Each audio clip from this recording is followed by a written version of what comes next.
Hello students, my name is Rohit Gupta, your chemistry mentor. हमारा chapter चल रहा है chemical reactions and equation and this is lecture number 3। और lecture number 3 में हम बात करने वाले हैं टाइप्स ऑफ केमिकल रिएक्शन के बारे में। डियर स्टूडेंट्स, आपने क्या देखा? आपने ये सीखा कि किसी भी केमिकल रिएक्शन के दौरान atom of one element do not change into those of another element. कभी भी एटम जो होते हैं, एक एलिमेंट के एटम कभी भी दूसरे एलिमेंट के एटम के साथ इंटरचेंज नहीं होते हैं। तो केमिकल रिएक्शन में होता क्या है? केमिकल रिएक्शन में सिर्फ रीअरेंजमेंट होता है। तो सर क्वेश्चन अराइज ये होता है कि सर रीअरेंजमेंट तो होता है, तो अलग जो कंपाउंड बनते हैं, जो प्रोडक्ट फॉर्म होते हैं, वो कैसे बनते हैं? बेटा, ओल्ड बॉन्ड जो होते हैं वो ब्रेक होते हैं और न्यू बॉन्ड क्या होते हैं? फॉर्म होते हैं। तो आइए इसी चीज को थोड़ा सा सीखते हैं और इसके बाद हम बात करेंगे टाइप्स ऑफ रिएक्शंस के बारे में।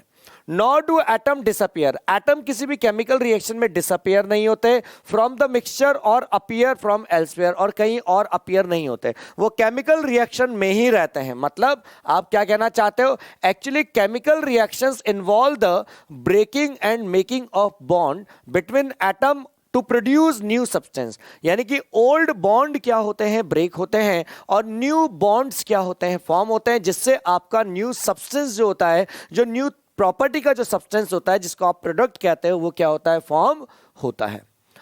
जैसे फॉर एग्जांपल देखिए, बर्निंग ऑफ कोल। अब बर्निंग ऑफ कोल में क्या होता है? आप जानते हो CO2 गैस रिमूव होती है, और CO2 में क्या होता है भाई? 2 ऑक्सीजन के एटम होते हैं और एक क्या होता है? कार्बन का एटम होता है। दोनों एक दूसरे से कंबाइंड हो जाते हैं और क्या बना लेते हैं? CO2 गैस बना लेते हैं। इसी तरीके से अगर मैं इसको केमिकल रिएक्शन में लिखना चाहूं तो कार्बन जो होता है वो सॉलिड स्टेट में एग्जिस्ट करता है, ऑक्सीजन जो होती है एक गैस होती है और क्या बना लेती है? CO2 बना लेती है, जो कि एक क्या होती है बेटा? गैस होती है, जिसको हम कार्बन डाइऑक्साइड कहते हैं। आइए बात करते हैं फॉर्मेशन ऑफ वाटर। वाटर कैसे बनता है? What is the molecular formula of water? That is H2O। ठीक है, H2O का मतलब 2 हाइड्रोजन के एटम्स होंगे और 1 ऑक्सीजन का एटम होगा। तो देखिए, 1 ऑक्सीजन का एटम है और 2 हाइड्रोजन के एटम है, दोनों एक दूसरे के साथ क्या होंगे? कंबाइंड होंगे, एक मॉलिक्यूल बना लेंगे, जो क्या होगा? वाटर का। रिएक्शन कैसे लिखी जाएगी अभी बात कर लेते हैं। 1 atom of oxygen combined with 2 atom of hydrogen to form water molecule. ठीक है, रिएक्शन देख लो। ट्वाइस ऑफ H2 जो कि एक गैस है, इसकी रिएक्शन आप O2 के साथ करोगे, जो कि एक गैस है, क्या बना लेगा? H2O बना लेगा। कितने मोल्स? 2 मोल H2O बना लेगा, जो कि क्या होता है? लिक्विड होता है। ठीक है, आइए सबसे पहले हम टाइप्स ऑफ रिएक्शन की बात करते हैं, जो कि हमारी है कॉम्बिनेशन रिएक्शन। कॉम्बिनेशन का मतलब होता है जुड़ना या मिलना, यानी कि 2 अलग अलग एलिमेंट्स एक दूसरे के साथ मिलेंगे और एक नए तरह के कंपाउंड को फॉर्म करेंगे, जिसको आप क्या कहते हो? प्रोडक्ट कहते हो। आइए एग्जांपल के थ्रू समझते हैं। मान लीजिए एक रिएक्टेंट आपने A लिया और दूसरा रिएक्टेंट आपने B लिया। इसके बाद दोनों की रिएक्शन एक दूसरे के साथ कराई, रिएक्शन लाइन, एक नया कंपाउंड बना जिसका नाम AB है। तो यहां पर ये A और B ये दोनों क्या कहलाएंगे? ये दोनों रिएक्टेंट कहलाएंगे, जबकि AB जो है वो क्या कहलाएगा? एक प्रोडक्ट कहलाएगा। यानी a chemical reaction in which 2 or more reactants combine to form a single product. 2 or more reactants combined with each other and form a single product. That particular reaction is known as combination reaction. इस तरह की reaction को आप क्या कहते हो? Combination reactions कहते हो। जैसे फॉर एग्जांपल यहां पर हमारे पास कैल्शियम ऑक्साइड है, ठीक है, और यहां पर वाटर है। जब आपने इस वाटर को क्या करा? 25 डिग्री सेल्सियस हमने इसका रखा और हमने इस वाटर को कैल्शियम ऑक्साइड में मिलाया। तो मिलाने के बाद क्या होगा? जब हमने टेम्परेचर को वेरी करा तो टेम्परेचर कितना हो गया? 30 डिग्री सेल्सियस हो गया। यानी इनिशियली पहले 25 डिग्री सेल्सियस था, रिएक्शन होने के बाद 30 डिग्री सेल्सियस हो गया, मतलब टेम्परेचर बढ़ा है। टेम्परेचर बढ़ा है तो ये एक फिनोमिना है, जिसके थ्रू आप क्या कहते हो? कि केमिकल रिएक्शन हुई है। हमने पीछे देखा था चेंज इन टेम्परेचर। टेम्परेचर में अगर चेंजेस आता है तो केमिकल रिएक्शन हुई है। और इसके साथ साथ क्या होगा? इसके साथ साथ यहां से कुछ अमाउंट में गैस भी यहां पर क्या हो जाएगी? लिबरेट होना स्टार्ट हो जाएगी। और जो कंपाउंड आपका बनेगा वो कौन सा होगा? स्लेक्ड लाइम होगा। ठीक है, तो यहां पर ध्यान से देखिए, रिएक्शन को देखते हैं। जैसे क्विकलाइम हमारा CaO है, इसकी रिएक्शन हमने वाटर के साथ करी तो क्या बन गया, CaOH का होल ट्वाइस, जिसको हम क्या कहते हैं, स्लेक्ड लाइम कहते हैं। स्लेक्ड लाइम हमारा बन के तैयार हो गया और यहां से कुछ गैस भी क्या हुई है, लिबरेट हुई है। यहां पर एक चीज ध्यान से सुनिए, a solution of slaked lime produce is used for white washing wall, यानी कि जो दीवार होती है, दीवार पे कलर करने के लिए आप स्लेक्ड लाइम का आप क्या करते हो, यूज करते हो। Calcium hydroxide react slowly with the carbon dioxide in air to form a thin layer of calcium carbonate on the wall. अब होता क्या है, जब आप क्विकलाइम की रिएक्शन जब वाटर के साथ करते हो तो आपको क्या मिल जाता है, CaOH का होल ट्वाइस मिल जाता है, जिसको आप स्लेक्ड लाइम कहते हो। इस स्लेक्ड लाइम के लिक्विड से जब आप दीवारों पर पुताई करते हो तो स्टार्टिंग में तो ऐसा लगता है कि आपकी जो पेंटिंग है बड़ी गंदी हुई है, मगर जैसे जैसे समय निकलता चला जाता है, जैसे जैसे समय आगे बढ़ता चला जाता है, एटमॉस्फेयर के अंदर प्रेजेंटेड जो CO2 गैस होती है वो उसके सरफेस के साथ रिएक्ट होना स्टार्ट हो जाती है और आपकी जो वॉल होती है वो पूरी तरीके से वाइट हो जाती है। ठीक है, पुराने जमाने में जो घर होते थे उन पे इसी तरीके से कलर किया जाता था। Calcium carbonate is formed after 2 to 3 days, 2 से 3 दिन में ये फॉर्म होता है of white washing and give a shiny finish to the wall, और बिल्कुल दीवार आपके बिल्कुल सफेद कलर की चमकने लग जाती है। It is interesting to note that the chemical formula of marble is also CaCO3, यानी कैल्शियम कार्बोनेट का फॉर्मूला भी CaCO3 होता है और मार्बल का फॉर्मूला भी क्या होता है, CaCO3 होता है। ठीक है, आगे और बात करते हैं, ध्यान से देखिए। मान लीजिए हमने रिएक्शन को आगे देखना चाहते हैं कि कैसे हुई, तो देखो CaOH का होल ट्वाइस है, इसकी रिएक्शन आपने किसके साथ कर ली, CO2 यानी एटमॉस्फेयर के अंदर प्रेजेंटेड कार्बन डाइऑक्साइड के साथ कर दी, तो आपको कंपाउंड क्या मिल गया, CaCO3 यानी कैल्शियम कार्बोनेट आपको मिल गया जो कि सॉलिड होता है, और इसके साथ साथ आपको वाटर मिल गया जो कि लिक्विड फॉर्म में होता है। आइए थोड़ी सी और बात करते हैं इंपॉर्टेंट टर्म्स के बारे में, जिसका नाम है एक्सोथर्मिक रिएक्शन। एक्सोथर्मिक रिएक्शंस वो रिएक्शन होती है जो during a chemical reaction heat को क्या करती है, लिबरेट करती है। लिबरेट का मतलब क्या होता है, बाहर निकालने का काम। किसी भी केमिकल रिएक्शन के दौरान अगर हीट बाहर निकलती है, हीट अगर रिलीज होती है, तो उसको हम क्या कहते हैं, उसको हम एक्सोथर्मिक रिएक्शन कहते हैं। जैसे कोई भी नेचुरल गैस की जो बर्निंग होती है वो इसका एग्जाम्पल होता है। जैसे मीथेन की रिएक्शन अगर हमने ऑक्सीजन के साथ करी तो क्या बन गया, CO2 गैस यहां पर बन रहा है और इसके साथ साथ क्या मिल जाता है, वाटर मिलता है। तो यहां पर जो गैस लिबरेट होती है ड्यूरिंग दिस रिएक्शन, यही आपकी जो हीट होती है, इसके साथ गैस जो लिबरेट होती है, तो हीट को आप क्या कहते हो, हीट को आप एक्सोथर्मिक रिएक्शन कहते हो। क्यों, क्योंकि during a chemical reaction heat आपकी क्या होती जा रही है, लिबरेट होती चली जा रही है। सिंपल समझने का तरीका क्या है कि अगर हीट लिबरेट हो रही है तो उसको आप एक्सोथर्मिक रिएक्शन कहोगे। हीट अगर इन्वॉल्व हो रही है, अगर इनबिल्ट हो रही है ड्यूरिंग अ केमिकल रिएक्शन, उसको आप एंडोथर्मिक रिएक्शन कहोगे। एंडो मतलब समाहित होना, अंदर मिलना, और एक्सो यानी बाहर निकलना। इस तरीके से आप यहां इसको समझ सकते हो। यहां पर इसके साथ हीट भी आपको दिख रहा है, हीट यहां से क्या होगी, रिलीज होगी। ठीक है, आगे देखिए। Reaction in which heat is released along with the formation of product are called exothermic chemical reaction, यानी प्रोडक्ट आपका बन रहा है और प्रोडक्ट के साथ साथ जो अमाउंट में, कुछ अमाउंट में हीट बाहर निकल रही है, इसी प्रोसेस को आप क्या कह रहे हो, एक्सोथर्मिक रिएक्शन आप कहते हो। अब बात करते हैं रेस्पिरेशन। रेस्पिरेशन की रिएक्शन क्या होती है, आपके पास शुगर है C6H12O6, इसकी रिएक्शन हमने किसके साथ कराई, ऑक्सीजन के साथ इसकी रिएक्शन हमने करा दी। जब हमने इसकी रिएक्शन ऑक्सीजन के साथ कराई तो हमारे पास एक गैस ऑब्टेन्ड हुई, एक गैस हमारी प्रोड्यूस हुई। उस गैस का नाम था कार्बन डाइऑक्साइड, जो कि हम क्या करते हैं, रिलीज करते हैं। तो कार्बन डाइऑक्साइड यहां पर बनी और इसके साथ वाटर बना और कुछ अमाउंट में यहां पर एनर्जी भी क्या हुई, रिलीज हुई। भाई जैसे जैसे हम काम करते चले जाते हैं वैसे वैसे हमारी एनर्जी जो होती है वो भी क्या होती जाती है, रिलीज होती चली जा रही है। तो respiration reaction is also a exothermic reaction, ये भी क्या है, एक्सोथर्मिक रिएक्शन है। ठीक है, यहां पर अगर अभी आपने देखा कि भाई आपके पास शुगर था, शुगर के साथ आपने ऑक्सीजन की रिएक्शन कराई, क्या बना? कार्बन डाइऑक्साइड बना, इसके बाद वाटर बना और कुछ अमाउंट में क्या हुई? एनर्जी लिबरेट हुई।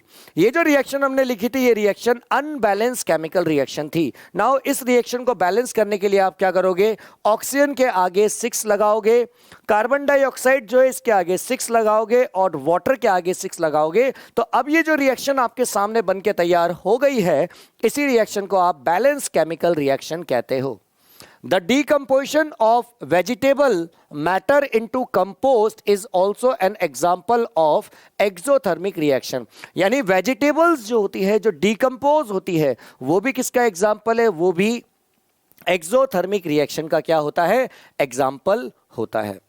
आइए बात करते हैं एंडोथर्मिक रिएक्शन की। एंडोथर्मिक रिएक्शन मतलब कोई भी वो रिएक्शन जिसको करवाने के लिए आपको एनर्जी प्रोवाइड करनी पड़े, एनर्जी देनी पड़े, उसको हम क्या कहते हैं? एंडोथर्मिक रिएक्शन कहते हैं। जैसे फॉर एग्जांपल मान लीजिए आपके पास एक ट्राइपॉड स्टैंड है, ये आपके इसके ऊपर आपने एक वायर गेज लगा रखा है और इसके ऊपर हमने क्या करा? सल्फर, एक चाइना डिश है, इसके अंदर हमने सल्फर को प्रोवाइड कर दिया। अब हमने यहां पर बर्नर लिया और बर्नर को हम क्या कर रहे हैं? जला रहे हैं। जब हम बर्नर को जला रहे हैं तो क्या होगा? ध्यान से देखिए, जब हमने बर्नर को जलाना चालू कर दिया और इसके अंदर जब हमने आयरन को भी मिला दिया तो क्या हुआ? तो नए तरह के सब्सटेंस बनना चालू हो गया जिसका नाम था आयरन सल्फाइड। क्या नाम था इसका? आयरन सल्फाइड, यानी FeS। ठीक है, ये बनके यहां पर क्या हो गया? तैयार हो गया। इस रिएक्शन की कुछ खास बात देखिए और मैं आपको बता रहा हूं कि ये रिएक्शन कैसे हुई। सबसे पहले हमने Fe लिया, Fe के अंदर हमने सल्फर मिलाया, सल्फर के साथ हमने इसको हीट प्रोवाइड करी थ्रू द बर्नर, तो क्या बनके तैयार हो गया? FeS, यानी आयरन सल्फाइड बनके तैयार हो गया।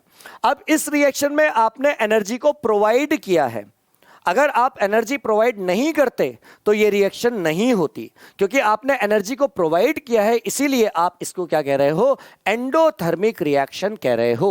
यहां पे reaction in which heat is absorbed are called endothermic chemical reaction. यानी किसी केमिकल रिएक्शन में अगर हीट एब्जॉर्ब की जाती है या फिर आप प्रोवाइड करते हो तो उसको आप क्या कहते हो? एंडोथर्मिक रिएक्शन कहते हो। आइए बात करते हैं डीकंपोजिशन रिएक्शन की। डीकंपोजिशन का मतलब टूटना, यानी कि आपका एक कंपाउंड है आपके पास और जब आप एनर्जी प्रोवाइड कर रहे हो तो वो क्या हो जा रहा है? टूट जा रहा है। ठीक है, तो इसको हम डीकंपोजिशन रिएक्शन कह रहे हैं। मान लीजिए आपके पास एक कंपाउंड AB है, अब ये टूट गया, किसी भी वजह से वो टूट सकता है। कैसे कैसे रीजन हो सकते हैं वो अभी हम बात करेंगे। ये टूटने के बाद A और B में ये क्या हो गया? कन्वर्ट हो गया। तो इस केमिकल रिएक्शन में क्योंकि पहले कंपाउंड AB था जो टूट के A और B में कन्वर्ट हो गया, इसको हम क्या कहते हैं? एंडोथर्मिक रिएक्शन कहते हैं। A chemical reaction in which a compound is split into two or more simple substance is called as decomposition reaction। यानी एक ऐसी रिएक्शन जिसमें एक कंपाउंड स्प्लिट होके दो या दो से ज्यादा सब्सटेंस में टूट जाता है, उसको आप डीकंपोजिशन रिएक्शन कहते हो। Can take place under 3 condition. अब ये जो डीकंपोजिशन रिएक्शन है ये 3 तरह की कंडीशन में पॉसिबल है। कौन कौन सी? पहला, या तो मैं क्या करूं? हीट प्रोवाइड कर दूं। अगर मैं हीट प्रोवाइड करूंगा तो आपका सब्सटेंस क्या हो जाएगा? टूट जाएगा। या फिर मैं क्या कर दूं? लाइट एनर्जी प्रोवाइड कर दूं। अगर मैं लाइट एनर्जी प्रोवाइड करूंगा तो भी क्या होगा? तो भी आपका कंपाउंड टूट जाएगा। और तीसरी चीज क्या है? इलेक्ट्रिसिटी। अगर मैं इलेक्ट्रिसिटी को पास कर दूं तो भी क्या होगा? आपका कंपाउंड टूट जाएगा। तो 3 तरीके से आप क्या कर सकते हो? डीकंपोजिशन रिएक्शन को परफॉर्म कर सकते हो। या अगर किसी केमिकल रिएक्शन के ऊपर ये 3 चीजें में से किसी भी एक चीज लिखी हुई हो तो भी आप बोल सकते हो कि वो क्या है? डीकंपोजिशन रिएक्शन है। आइए रिएक्शन को देखते हैं। Heating of calcium carbonate. Calcium carbonate मतलब होता है CaCO3। ये आपके पास क्या है? कैल्शियम कार्बोनेट है। ये क्या है? बर्नसन बर्नर है जहां से आप एनर्जी को प्रोवाइड करोगे, हीट को प्रोवाइड करोगे। ये आपके पास कैल्शियम कार्बोनेट है। सबसे पहले एपरेटस को समझ लीजिए। इसके बाद ये जो आपका सॉल्यूशन है इसको बोलते हैं कैल्शियम हाइड्रोक्साइड सॉल्यूशन, जिसको आप लाइम वाटर भी कहते हो। ठीक है, आगे देखिए। आगे और क्या क्या चीजें प्रेजेंटेड है। जब आपने बर्नर को क्या किया, जब आपने बर्नर को ऑन किया तो कैल्शियम कार्बोनेट जो है बर्न होना स्टार्ट हो गया। जब वो बर्न होना स्टार्ट हो गया तो क्या हुआ, यहां से जो आपका कैल्शियम कार्बोनेट है उसकी जो है वो गैस जो है वो रिलीज होनी चालू हो गई। अब आप देख रहे हैं यहां से कौन सी गैस रिलीज हो रही है, यहां से कार्बन डाइऑक्साइड गैस जो है वो यहां से रिलीज हो रही है। और ये कार्बन डाइऑक्साइड गैस रिलीज होती हुई कहां से जा रही है, इस एपरेटस से होती हुई इस कैल्शियम हाइड्रोक्साइड सॉल्यूशन में ये मिल रही है। जब ये मिल जाती है तो क्या होता है, ये जो आपका कैल्शियम हाइड्रोक्साइड का सॉल्यूशन है ये मिल्की कलर का हो जाता है। किस कलर का हो जाता है, मिल्की कलर का हो जाता है। क्लियर।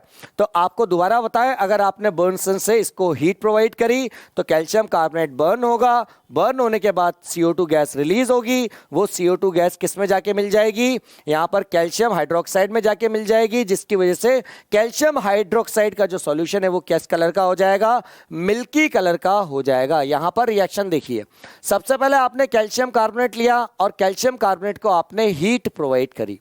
हीट प्रोवाइड करने से क्या हुआ, क्विक लाइम बना, जिसको हम CaO कहते हैं। इसका यूज जो है use in manufacturing of cement, इसका यूज सीमेंट को मैन्युफैक्चर करने के लिए किया जाता है। इसके साथ साथ और क्या बना, इसके साथ साथ CO2 गैस बनी। CO2 गैस का यूज फायर एक्सटिंग्विशर में भी किया जाता है और ये जो कैल्शियम हाइड्रोक्साइड होता है उसको क्या कर देता है, मिल्की कर देता है। ठीक है, आइए अब बात करते हैं heating of ferrous sulphate. Ferrous sulphate को अगर आप हीट करोगे तो क्या होगा, ध्यान से देखिए। अगेन वापस बर्नसन ये एक हीटिंग प्रोवाइड करने का इंस्ट्रूमेंट है, आप बोल सकते हो ये चूल्हा है। इसके बाद हमने टंग से इसको पकड़ रखा है, इसके अंदर हमने क्या डाल रखा है, फेरस सल्फेट डाल रखा है। ठीक है, ये फेरस सल्फेट के क्रिस्टल है जो कि ग्रीन कलर के होते हैं। अब हमने बर्नसन हीटर इसको प्रोवाइड करा तो अब आप देखेंगे कि यहां से क्या होगी, स्मेल निकलनी स्टार्ट हो जाएगी। यहां से क्या होगी, स्मेल। अब इसकी स्मेल कैसी होगी वो चीज समझने वाली है। रिएक्शन देखिए फिर आगे बात करते हैं। FeSO4.7H2O ये ग्रीन कलर का होता है। ठीक है, इसको जब आपने हीट प्रोवाइड किया तो ये किस में कन्वर्ट हो गया, फेरस सल्फेट में, यानी FeSO4 में कन्वर्ट हो गया। ध्यान रखिए पहले ये ग्रीन कलर का था, आफ्टर रिएक्शन ये किस में कन्वर्ट हो गया, कलरलेस सॉल्यूशन में कन्वर्ट हो गया। यानी कि आपने सॉल्यूशन देख के बोला कि कोई ना कोई केमिकल रिएक्शन तो हुई है। क्यों, क्योंकि कलर यहां पर चेंज हुआ है। और इसके साथ साथ क्या हुआ, यहां पर वाटर के जो वेपर है वो यहां पर फॉर्म होना स्टार्ट हो गए। ये जो कंपाउंड आपका बना ये क्या है, फेरस ऑक्साइड है। Do not point the mouth of boiling tube at your neighbours और योर सेल्फ। कभी आपको इसको स्मेल नहीं करना चाहिए क्योंकि बहुत गंदी स्मेल आती है। अब देखिए फेरस सल्फेट की रिएक्शन, अगर फेरस सल्फेट को और ज्यादा अगर आप हीट प्रोवाइड करोगे तो ये Fe2O3 में कन्वर्ट हो जाएगा, यानी फेरिक ऑक्साइड में ही क्या हो जाएगा, कन्वर्ट हो जाएगा। इसके साथ SO2 गैस यहां से बाहर निकलेगी और इसके साथ SO3 गैस यानी सल्फर ट्राई ऑक्साइड भी यहां से बाहर निकलती है। अब अगेन ये जो इंपॉर्टेंट रिएक्शन होती है ये बहुत ज्यादा इंपॉर्टेंट रिएक्शन होती है 10th board examination point of view के हिसाब से। दोबारा बोल रहे हैं, फेरस सल्फेट को अगर आप हीट प्रोवाइड करोगे तो Fe2O3 बनेगा और इसके साथ साथ SO2 और SO3 गैस भी यहां से फॉर्म होती है। आइए बात करते हैं हीटिंग ऑफ लेड नाइट्रेट। अगर आप लेड नाइट्रेट को गर्म करेंगे तो क्या होगा, जब आप लेड नाइट्रेट को जब आप बर्नसन से गर्म करते हो तो गर्म करने के बाद भी यहां से क्या होती है, देखो ब्राउन कलर की फ्यूम्स यहां से निकलना स्टार्ट हो जाती है। अब जब ब्राउन कलर की फ्यूम्स निकलना स्टार्ट हो जाती है तो हम क्या बोल सकते हैं, लेड ऑक्साइड यहां बन रहा है। और इसकी रिएक्शन हम देखेंगे, यहां पर जो फ्यूम का कलर है वो फ्यूम का कलर किस कलर का है, ब्राउन कलर का फ्यूम का कलर है। और ये ब्राउन कलर की जो फ्यूम्स है वो कौन सी गैस है, ये नाइट्रोजन ऑक्साइड गैस है। कौन सी गैस है, नाइट्रोजन ऑक्साइड गैस है। रिएक्शन में बताएंगे अभी आपको, ध्यान से देखिए। चलिए सबसे पहले आपने क्या करा, PbNO3 का होल ट्वाइस, यानी कि यहां पे आपने लेड नाइट्रेट को लिया और लेड नाइट्रेट को लेने के बाद रिएक्शन लाइन लगा के आपने उसके ऊपर हीटिंग प्रोसेस लिखा या हीट आपने लिखा। जब आपने हीट लिखा तो लेड ऑक्साइड बना, क्या बना, लेड ऑक्साइड बना। और इसके साथ साथ गैस भी रिलीज हुई, वो कौन सी थी, NO2 गैस यानी नाइट्रोजन डाइऑक्साइड गैस यहां फॉर्म हुई। और इसके साथ ऑक्सीजन गैस भी यहां पर क्या हो रही है, फॉर्म हो रही है। अब ये रिएक्शन बैलेंस नहीं है तो आप इस रिएक्शन को आसानी से बैलेंस कर सकते हो। कैसे? लेड नाइट्रेट में 2 लगाइए, PbO में 2 लगाइए, NO2 में 2 लगाइए। इस तरीके से आप इस रिएक्शन को क्या कर सकते हो? बैलेंस कर सकते हो। A decomposition reactions carried out by heating is called as thermal decomposition reaction। अगर आप हीट के थ्रू अगर आप किसी कंपाउंड को डिकम्पोज कर रहे हो तो इसको थर्मल डिकम्पोजिशन के नाम से जाना जाता है। इसको थर्मल डिकम्पोजिशन के नाम से जाना जाता है। आगे बात करते हैं, ध्यान से देखिए। अब बात करते हैं थर्मल डिकम्पोजिशन रिएक्शन कैसे होती है। यहां पर हमने एक इंस्ट्रूमेंट लिया, सेटअप लिया। ये आपकी टेस्ट ट्यूब है और इसमें ये बर्नसन बर्नर है और इसके अंदर हमने शुगर को डाल दिया। जब मैं इसको हीट प्रोवाइड करूंगा तो हीट प्रोवाइड करने से क्या होगा? हीट प्रोवाइड करने से यहां पे कोई गैस जो है वो रिलीज होगी। आइए रिएक्शन को देखते हैं। अब शुगर का फॉर्मूला होता है C12H22O11। यहां पर आपने क्या किया है? इसको हीट प्रोवाइड कर रहे हो। हीट प्रोवाइड करने से कार्बन आपका बनेगा और कार्बन का बनने के साथ साथ यहां पर H2O यहां पर फॉर्म होना चालू हो जाएगा। रिएक्शन को बैलेंस आप आसानी से कर सकते हैं। कार्बन के आगे 12 लगेगा और H2O के आगे 11 लगेगा तो ये रिएक्शन क्या हो जाएगी? बैलेंस हो जाएगी। इस रिएक्शन में ये जो आपने एरो का साइन लगाया है, ये एरो का साइन क्या रिप्रेजेंट करता है? एवोल्यूशन ऑफ गैस को रिप्रेजेंट करता है। प्रेसिपिटेट के लिए क्या करते हैं? प्रेसिपिटेट के लिए इस तरीके से हम बॉटम एरो रिप्रेजेंट करते हैं जब भी प्रेसिपिटेट फॉर्म होता है। जबकि अगर कोई गैस रिलीज हो रही है तो गैस रिलीज के लिए आप इस तरह के साइन को क्या करते हो? रिप्रेजेंट करते हो। ठीक है, आइए अब बात करते हैं। तो हमने इतने सारे जो एग्जांपल्स देखे डीकंपोजिशन रिएक्शन के, इससे कंक्लूड क्या निकले, इससे रिजल्ट क्या निकले, वो चीज आपको समझने वाली बात है। Uh decomposition reaction carried out by heating. अगर आप हीटिंग प्रोसेस के थ्रू डीकंपोजिशन रिएक्शन कर रहे हो तो उसको आप क्या कहोगे? उसको आप थर्मल डीकंपोजिशन रिएक्शन कहते हो। ठीक है, जैसे for example heating of calcium carbonate, heating of ferrous sulphate, heating of lead nitrate, heating of sugar, ये सभी एग्जांपल्स आपने देखे थे। ठीक है, अब यहां पर देखिए ये एक ब्यूटीफुल सा डायग्राम है। मॉर्निंग का समय है जब क्या होती है? सनलाइट जो है हमारे घरों में आती है।